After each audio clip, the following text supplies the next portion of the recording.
Bonjour à tous, je vous retrouve dans une nouvelle vidéo dans laquelle je vais vous expliquer comment réaliser ce cordon. On l'appelle aussi le cordon roumain. Vous allez voir, il est vraiment très facile à réaliser.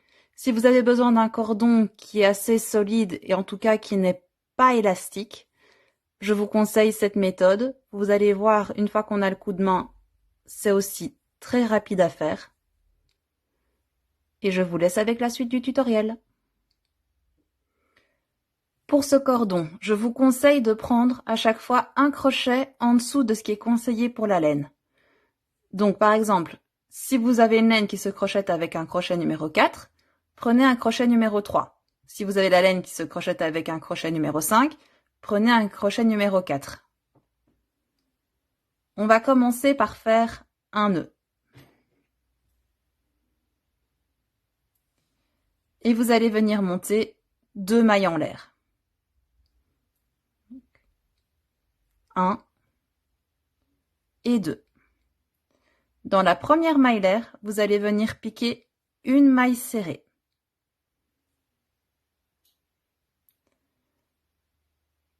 Ici, vous voyez, vous avez une petite boucle qui s'est formée.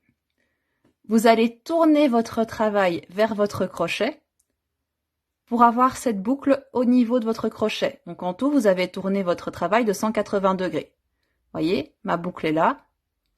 Je tourne de 180 degrés et je la retrouve ici. Vous allez venir passer votre crochet dans cette boucle. Vous venez chercher le fil que vous passez à travers la première boucle. Et ensuite, vous faites une maille serrée.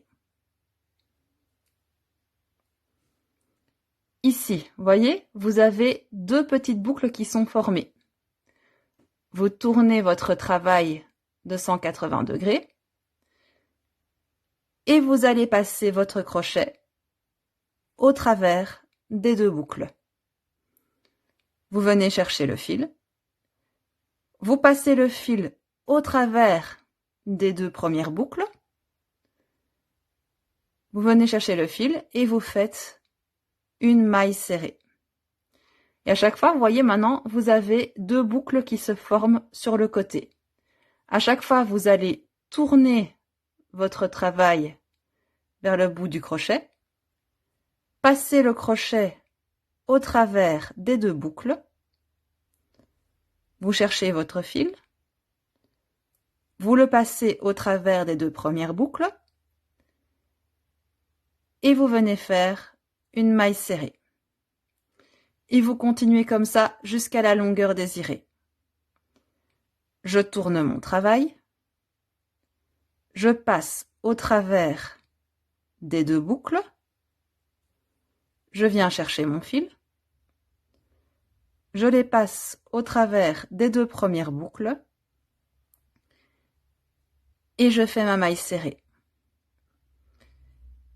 Et vous continuez ainsi jusqu'à avoir la longueur désirée et vous verrez que vous obtiendrez un cordon qui est vraiment solide.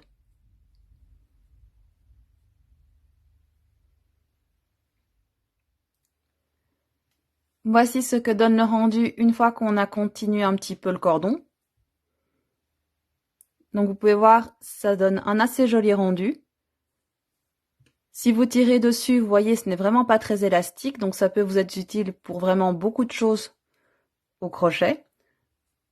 Donc voilà, j'espère que la vidéo vous aura plu, qu'elle vous aura été utile, et je vous dis à bientôt.